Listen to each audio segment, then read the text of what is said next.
And then the actual feminists who are bringing up these issues and saying this is a big problem are shot down and harassed and called TERFs and say, you know, shut up, you're just hateful.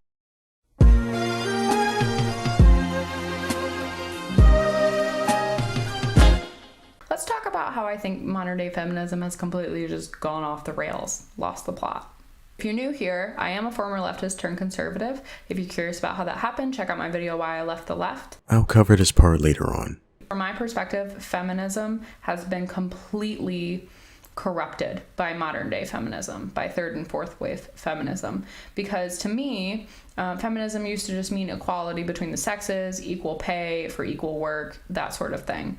But now there is a superiority complex combined with an erasure of what makes women different from men in general. And it's an interesting dynamic. Wait, how can you say that feminists are erasing the differences between men and women, but also you say that they have a superiority complex?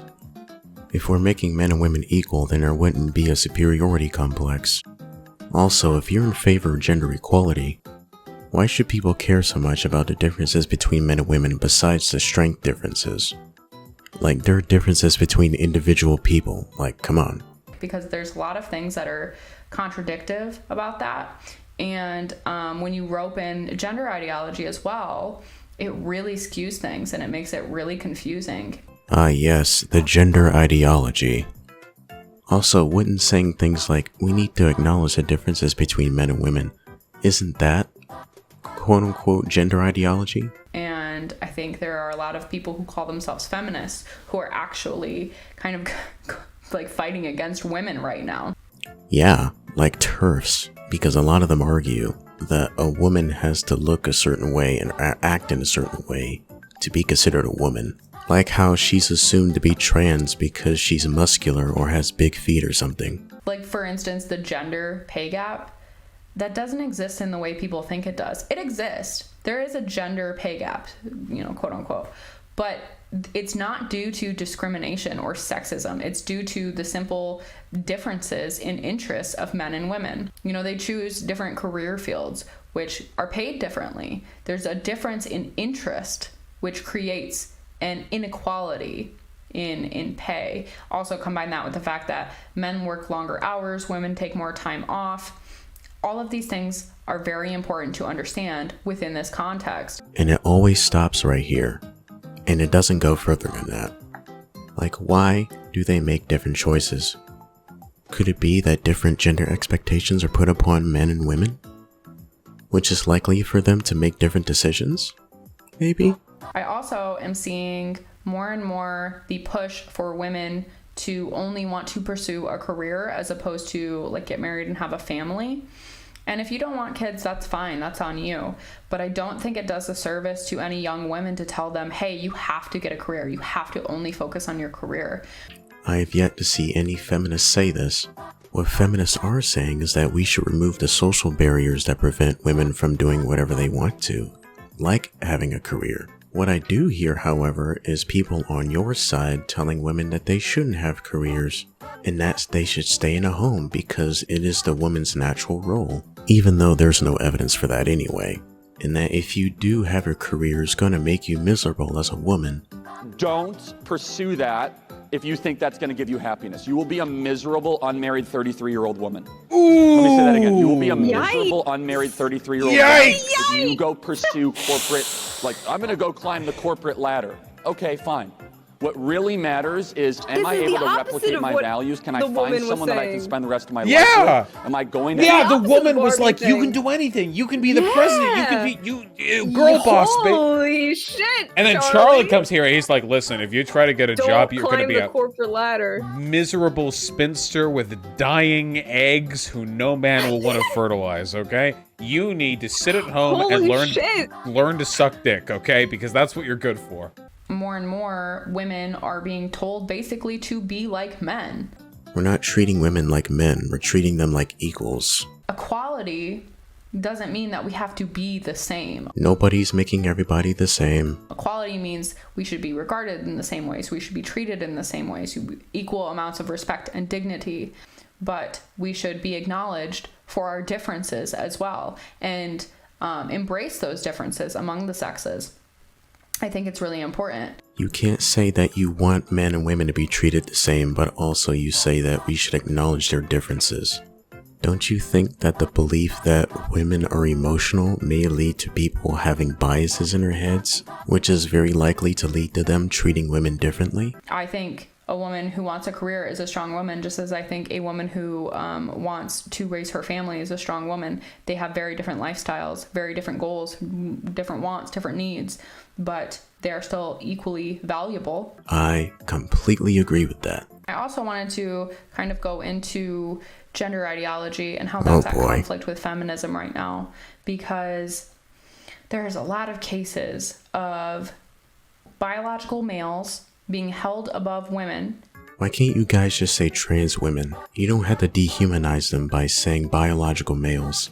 And women being told to sit down and shut up, or you're labeled as hateful and you're labeled a TERF. I mean, if you're referring to trans women as men or biological males and wanting to ban all trans women from competing against cis women, even though trans women have been competing against cis women for about 20 years now, I can see why people get upset at you. They completely dominate because there is a natural biological advantage. Not every single trans woman has a biological advantage, because there are some trans women who have taken hormone blockers before puberty, so that maleness, that male strength, hasn't come yet. There, and then the women are told to work harder. Well, you can't work harder to hope to beat someone who has a longer arm span than you, longer legs. Their hips are narrow and they can run faster. They have larger hearts. They have larger lungs and larger lung capacities. Again, not all trans women. So disrespectful towards those female athletes to look them in the face and tell them, just work harder. Should they not? How do you think that's fair? How do you think those women feel? There's so many young girls who have lost out on scholarships because they couldn't beat male athletes. Oh, boo-hoo. It's just not, it's not conducive to equality of the sexes, in my opinion. In my opinion, you're holding men above women. They're not men, they're women. It's interesting too, because so many people demonize men and demonize masculinity. Jesus Christ, just look up the definition of toxic masculinity. But when males transition and say that they're women, then they're the ones who are oppressed and they need to be held above biological women. Interesting how that works, huh? I know you were trying to gotcha us there, but it wasn't, because trans women are women, not men. So there's also the subject of safety. That's really important, and it goes way beyond any bathroom issues.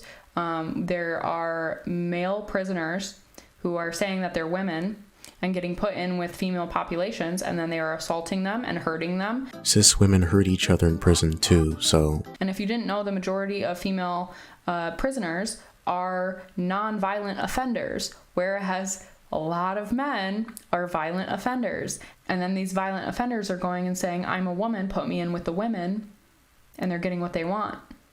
It's funny how she says this earlier. So many people demonize men. But then she goes on to argue as to why trans women shouldn't be in women's spaces because people with penises are more prone to violence.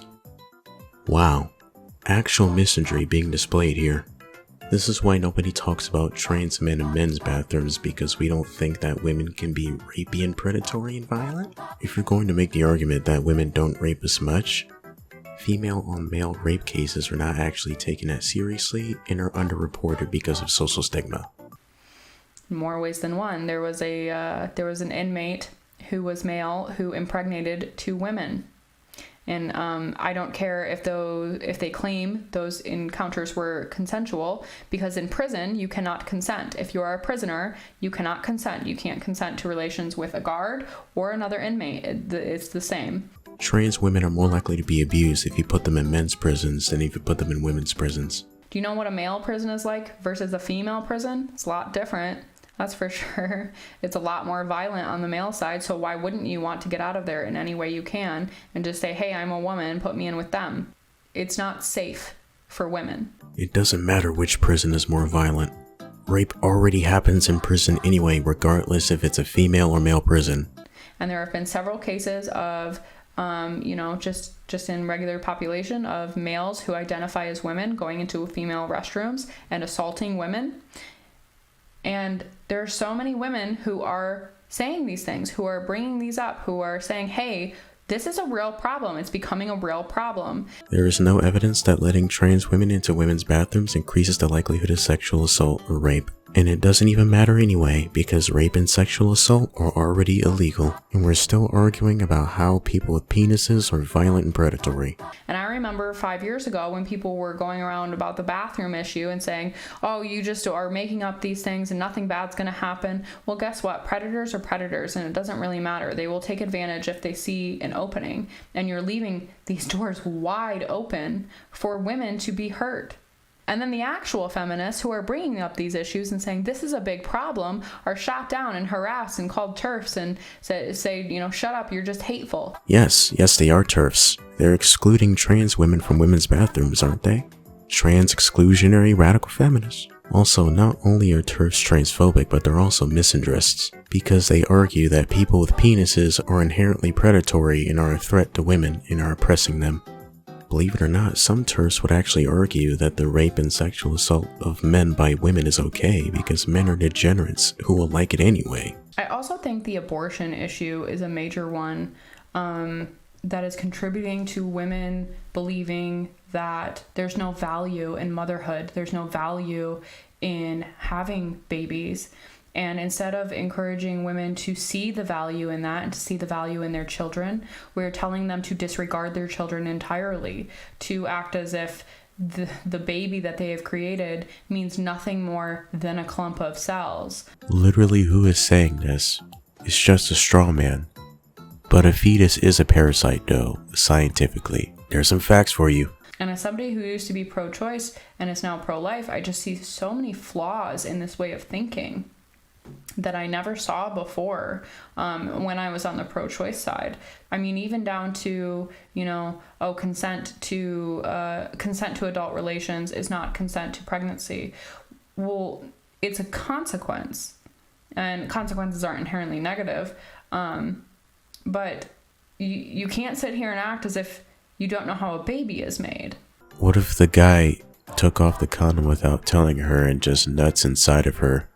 Like, things like that can happen. You gotta use your brain. And there's a disconnect happening where we're dehumanizing the baby so much to such a high degree that women don't regard them as human beings anymore. It's a parasite. And, the abortion issue in and of itself is a major one that I would like to go over and kind of discuss my shift in a different video.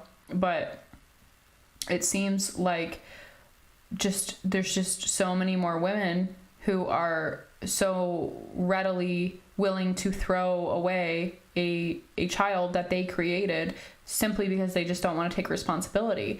Cool. It's their choice. Yet men have been demonized, rightfully so, for abandoning their children once they are born. Yeah, you shouldn't abandon your children, just as you should not end the life of your child before they are born. I mean, you can end the drug war and the discriminatory policing in black communities and lower the poverty rates, if you want to fix that. And I just don't know how we got to this point in society where there's no value of children, there's no value of women being mothers, there's no value of motherhood in general. I don't understand this. There are plenty of liberal and progressive mothers out there. There's so many women who say things like, I don't want to be just reduced to, my value only having children or having babies. But I think that is one of the most valuable parts of being a woman, the ability to have a child.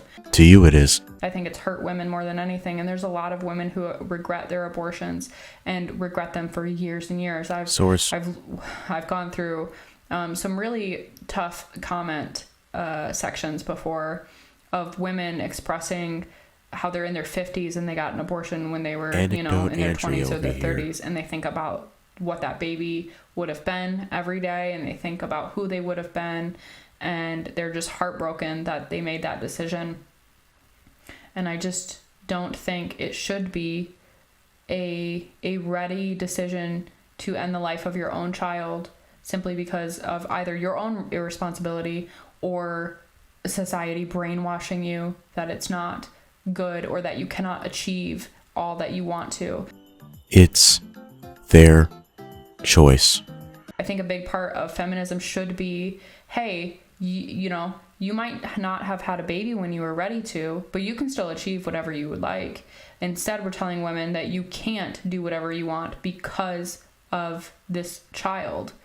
It's like, that is not a good message to be sending. You should be sending the message of you are capable and you are strong and you can achieve all that you want to, regardless of if you have an unplanned pregnancy or you're trying to bring up a child amidst difficult times. That shouldn't prevent you from achieving the things you want to achieve in life, and we're here to help you. And instead of providing that support, it's just, oh, just end the life of your child. That's the solution. I don't understand how that's any solution. Way less painful than childbirth. And now we have companies who are, you know, cutting back on maternity leave, but they're offering to fly women to other states to receive abortion. I mean, that's how capitalism works. Private companies getting away with making their own decisions, doing whatever they want. To some extent. If you had a workplace that was democratically run, you get to vote and decide whether or not how many hours you could spend home taking care of the kids. Socialism, baby. The true goal of feminism should just be to provide women choices if they would like it. Like having an abortion. So I think that's where I'm going to wrap it up for today. Now to cover the part that I mentioned earlier. In this video, she talks about why her husband left the left and listening to other people's ideas and becoming a conservative, and how she became a conservative by quote-unquote doing her own research and looking up information, and the left driving her insane. Even though she never talked about the information, the data, or the research that she cited. So many people say that I'm lying. So many people say I'm just making it all up for clout and views. Well, it is weird that you haven't listed any arguments that convinced you to move over to the right. What arguments convinced you to become an anti-feminist? What arguments have you heard that convinced you into being anti-BLM? What arguments have you heard that convinced you into being an anti-socialist? Were you really a socialist? Have you ever talked about how you were in favor of the workers owning the means of production, workplace democracy, labor alienation, business owners extracting the surplus labor value from their workers, decommodification, criticizing quote-unquote socialists who defend the authoritarian regime of China and the Soviet Union, who constantly engage in genocide denial, the labor theory of value or the subjective theory of value? Have you? It's like, why would I have the unpopular opinion if I wanted attention? Doesn't make any sense. I mean, your views are held by like 50% of the American population, but I don't care, whatever.